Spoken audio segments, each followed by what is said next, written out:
10వ తరగతి విద్యార్థులకి గణితం నందు మరి ఘనాకార వస్తువుల ఘనపరిమాణాన్ని కనుగొనటం నేర్చుకుందాం. దానికి సంబంధించినటువంటి ఒక సమస్యని మీకు ఇప్పుడు చెప్తాను. అయితే ఇక్కడ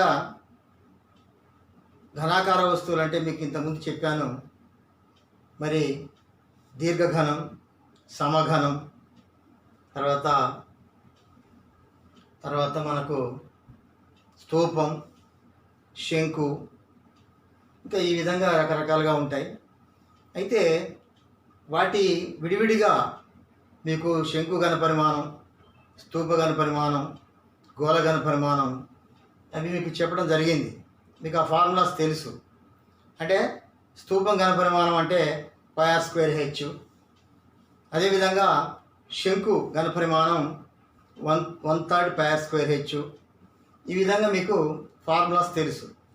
కానీ ఇప్పుడు చెప్పబోయేటువంటి ప్రాబ్లం ఏంటంటే సంయోగం చేయబడిన ఘనాకార వస్తువుల ఘనపరిమాణం. సంయోగం చేయబడిన అంటే కొన్ని వస్తువులు ఎలా ఉంటాయంటే ఒకే ఘనాకృతి కాకుండా 2 కానీ 3 కానీ ఘనాకృతులు కలిసినట్టుగా ఒక వస్తువు ఉన్నదనుకోండి. మరి అలాంటప్పుడు ఆ వస్తువు ఘనపరిమాణం ఎలా కనుక్కోవాలి అంటే ఫర్ ఎగ్జాంపుల్ ఏంటంటే ఇప్పుడు ఒక బొంగరాన్ని తీసుకుంటే ఆ బొంగరం ఎలా ఉంటుందంటే అది శంకు మీద అర్ధగోళం బోర్లు ఇచ్చినట్టుగా ఉంటుంది.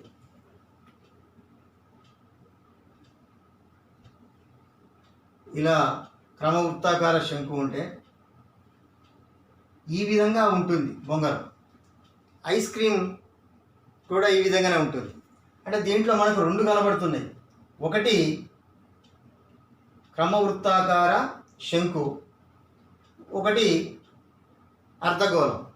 ఈ అర్ధగోళం, ఈ శంకు 2 కలిపి మనకి ఇక్కడ ఒక బొంగరం ఆకారం కనబడుతుంది. లేదా ఐస్ క్రీమ్ కూడా, కోన్ ఐస్ క్రీమ్ కూడా ఇలాగనే ఉంటుంది. ఇప్పుడు ఇలాంటి వస్తువుల యొక్క ఘనపరిమాణం ఎలా కనుక్కోవాలి అంటే సంయోగం చేయబడినటువంటి ఘనాకార వస్తువుల యొక్క ఘనపరిమాణం ఎలా కనుక్కోవాలి అనేది ఇప్పుడు మీకు ఒక ప్రాబ్లం ద్వారా చెప్పబోతున్నాను.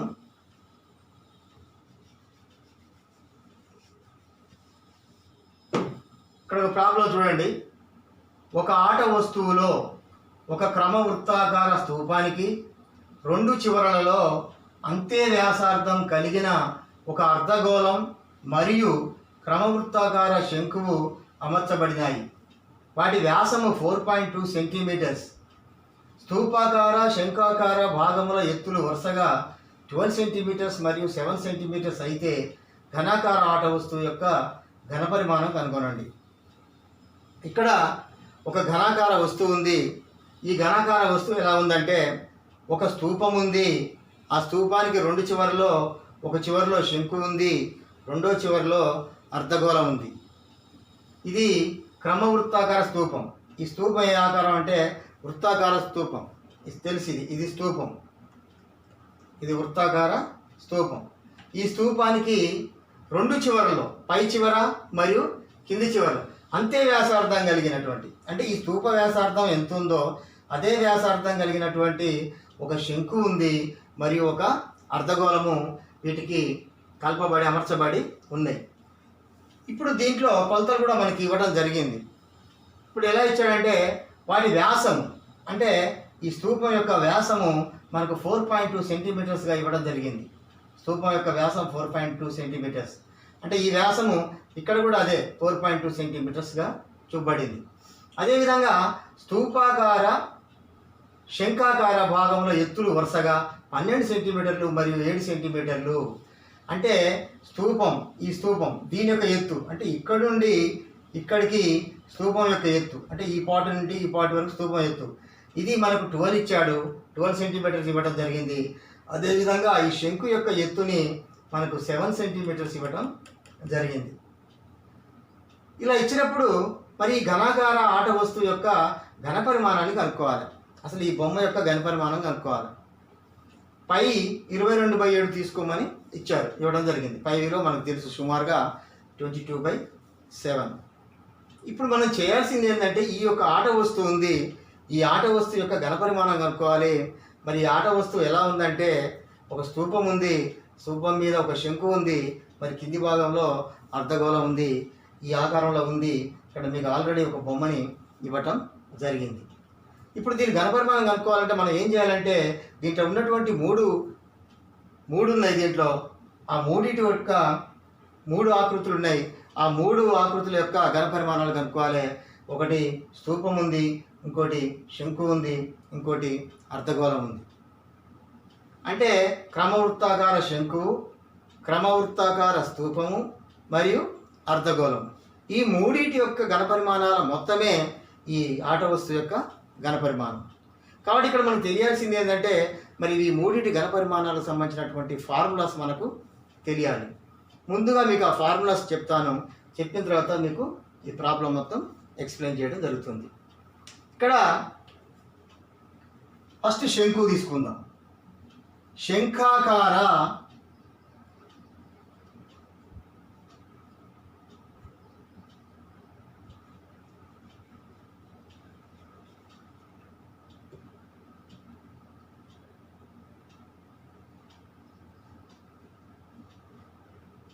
శంఖాకార వస్తువు వ్యాసార్థం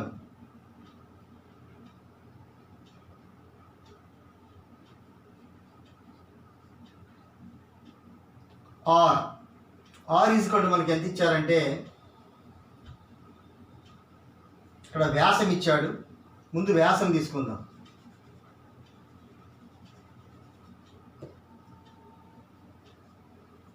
శంఖాకార వస్తువు యొక్క వ్యాసార్థము ఆర్ రావాలంటే మనకి ఇక్కడ వ్యాసం ఇచ్చారు. వ్యాసములో సగం ఉంటుంది, వ్యాసము బై 2. కాబట్టి వ్యాసము 4.2 కాబట్టి దాన్ని 2తో భాగించాలి. 2తో భాగిస్తే 2 ఒకట్లు 2 ఒకట్లు 2.1 సెంటీమీటర్లు. ఇది శంఖాకార వస్తువు యొక్క వ్యాసార్థము. కాబట్టి ఎలా కనుక్కున్నామంటే ఇది వ్యాసం మనకు 4.2 ఇవ్వబడింది కాబట్టి మరి దాన్ని 2తో భాగం చేసుకుంటే అంటే వ్యాసంలో అర్ధభాగం, వ్యాసార్థం అంటే వ్యాసంలో సగం, కాబట్టి 2.1 సెంటీమీటర్స్ వచ్చింది.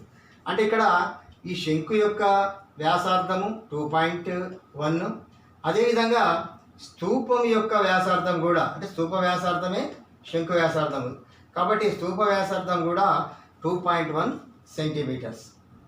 ఇప్పుడు నెక్స్ట్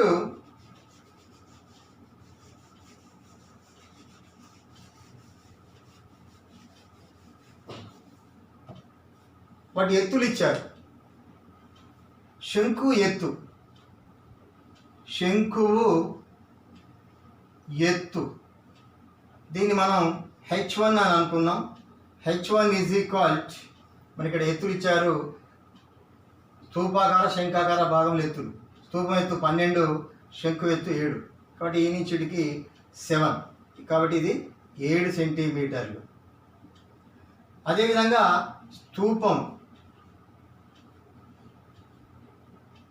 ఎత్తు దీన్ని h2 అనుకున్నాం. h2 is equal 12 centimetres. దీని ఎత్తు 7 సెంటీమీటర్లు, దీని ఎత్తు 12 సెంటీమీటర్లు ఇక్కడ ఇవ్వడం జరిగింది ప్రాబ్లమ్స్లో. అదేవిధంగా మరి అర్ధగోళం యొక్క మరి దీని ఎత్తు మనకి ఎంత అవుతుందంటే వ్యాసార్థమే ఎత్తు అవుతుంది. ఇక్కడ అర్ధగోళంలో అర్ధగోళం ఎత్తు అంటే వ్యాసార్థమే. ఇక్కడ వ్యాసార్థమే మనకు ఇది గోళాకారం కాబట్టి వ్యాసార్థం ఎత్తు అవుతుంది. కాబట్టి సేమ్ ఇంతకుముందు మనం వ్యాసార్థం కనుక్కున్నాం 2.1 సెంటీమీటర్స్, ఇక్కడ 2.1 సెంటీమీటర్స్ వస్తుంది. అంటే శంకు యొక్క ఎత్తు 7 సెంటీమీటర్లు ఇవ్వడం జరిగింది, దాన్ని h1 అనుకున్నాం. స్తూపం యొక్క ఎత్తు 12 సెంటీమీటర్లు ఇవ్వడం జరిగింది, దాన్ని h2 అనుకున్నాం. ఇప్పుడు మనకు వీటి యొక్క కొలతలన్నిటికీ తెలిసినాయి కాబట్టి వీటి సూత్రాలు ఉపయోగించి ఇప్పుడు ఈ యొక్క ఆట వస్తువు యొక్క ఘనపరిమాణం మనం కనుక్కుందాం.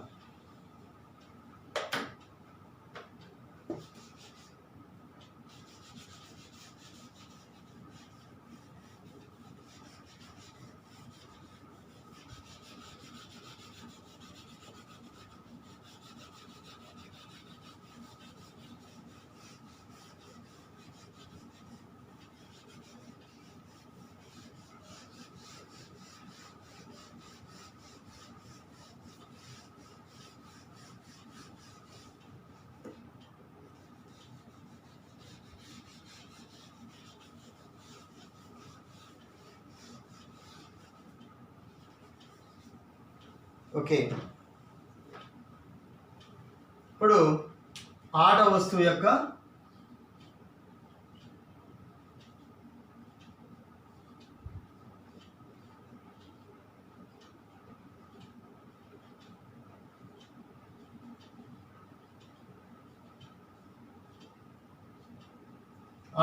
ఘనపరిమాణం.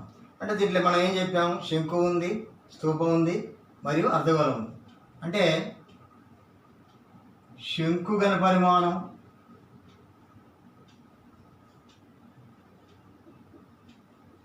ప్లస్ స్తూప ఘనపరిమాణం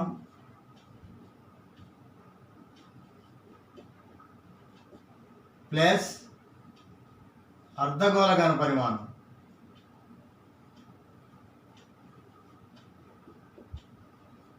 మూడు ఉన్నాయి కాబట్టి మూడింటి ఘనపరిమాణాలని మనం కనుక్కొని మూడింటిని కూడుకుంటే మనకి ఈ వస్తువు యొక్క ఘనపరిమాణం వస్తుంది. ఇప్పుడు శంకు ఘనపరిమాణం ఫార్ములా ఆల్రెడీ మీకు తెలుసు. శంకు ఘనపరిమాణం 1/3 πr² h, 1/3 πr² h plus స్తూపం యొక్క ఘనపరిమాణం πr² h, స్తూప ఘనపరిమాణం. నెక్స్ట్ అర్ధగోళం యొక్క ఘనపరిమాణం 2/3 πr³. ఇది 1/3 πr² h, ఇది πr² h, ఇది 2/3 πr³.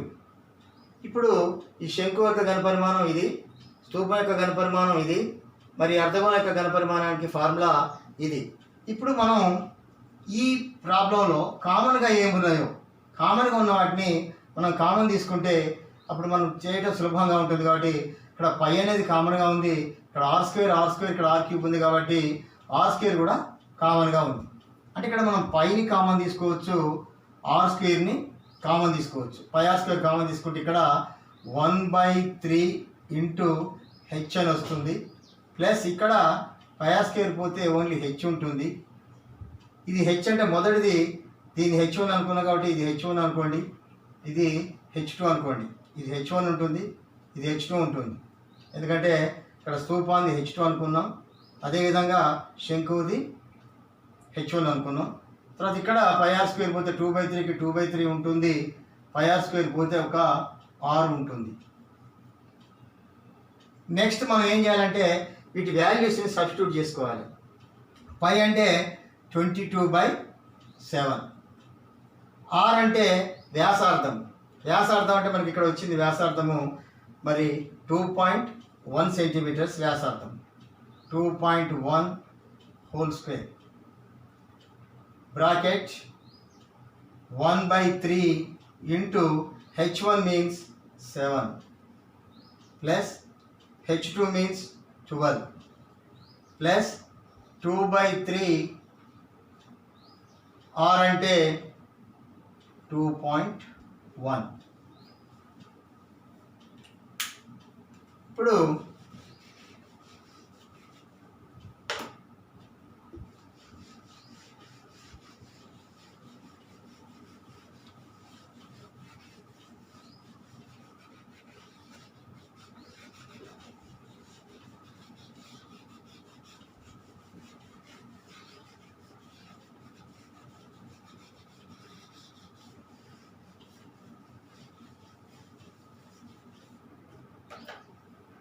ఇప్పుడు 22/7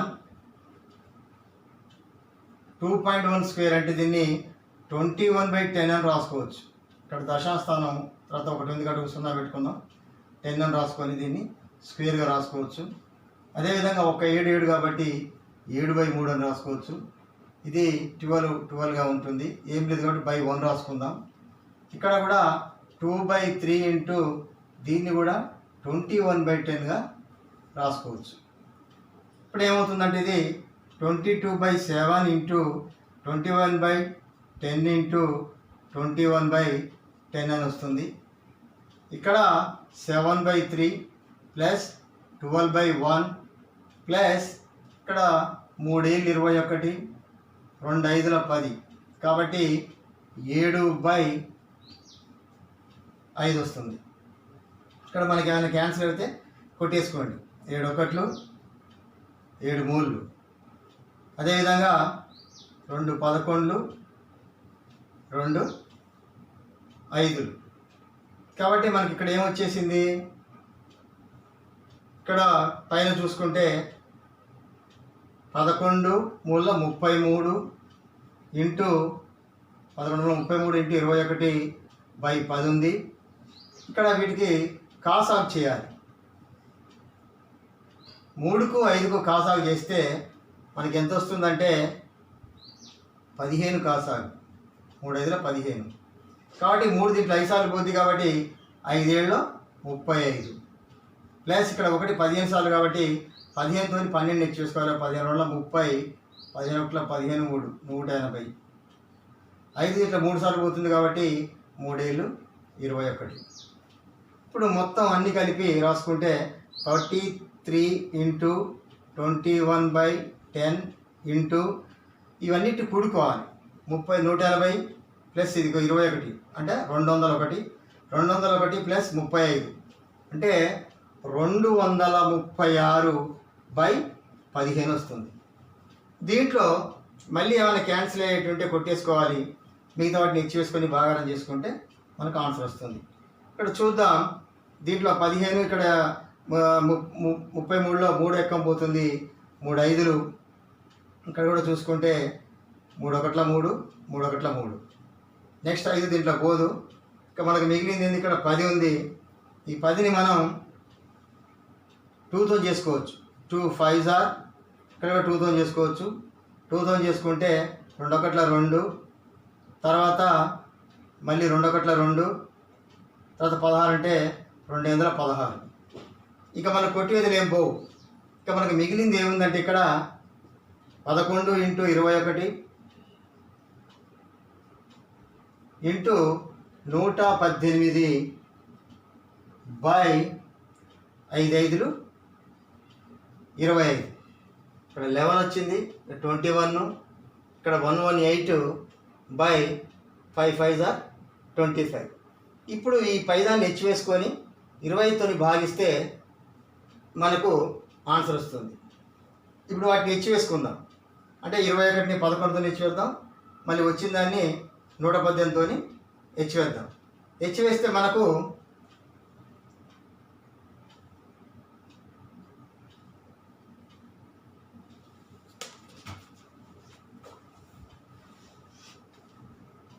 మనం హెచ్వేసి భాగాలను చేస్తే సుమారుగా ఎంత వస్తుందంటే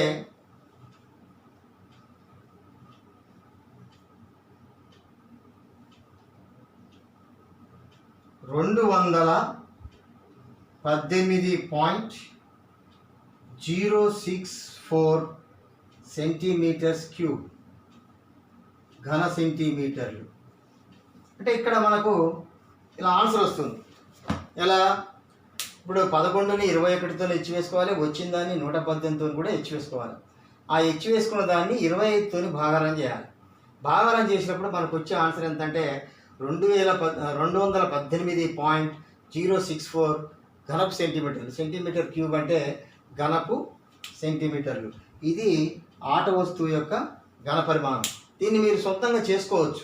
ఇక్కడ మనకు స్పేస్ లేదు కాబట్టి హెచ్చివేత నేను సొంతంగా ఇక్కడ చేయడం లేదు, మీరు చేయండి. 11ని 21తో హెచ్చివేయండి. అదేవిధంగా వచ్చిన దాన్ని 118తో హెచ్చివేసి ఆ వచ్చిన దాన్ని 25 పెట్టి భాగారం చేస్తే మీకు 218.064 అని ఘనపు సెంటీమీటర్లుగా ఆ ఆట వస్తువు యొక్క ఘన పరిమాణం వస్తుంది. అంటే ఇక్కడ మనకు సంయోగం చేయబడినటువంటి ఘనాకార వస్తువుల యొక్క ఘన పరిమాణం కనుక్కోవాలంటే వాటి వివిధ ఘన పరిమాణాలు కనుక్కొని వాటిని కూడుకుంటే ఆ ఆట వస్తువు యొక్క ఘన పరిమాణం వస్తుంది.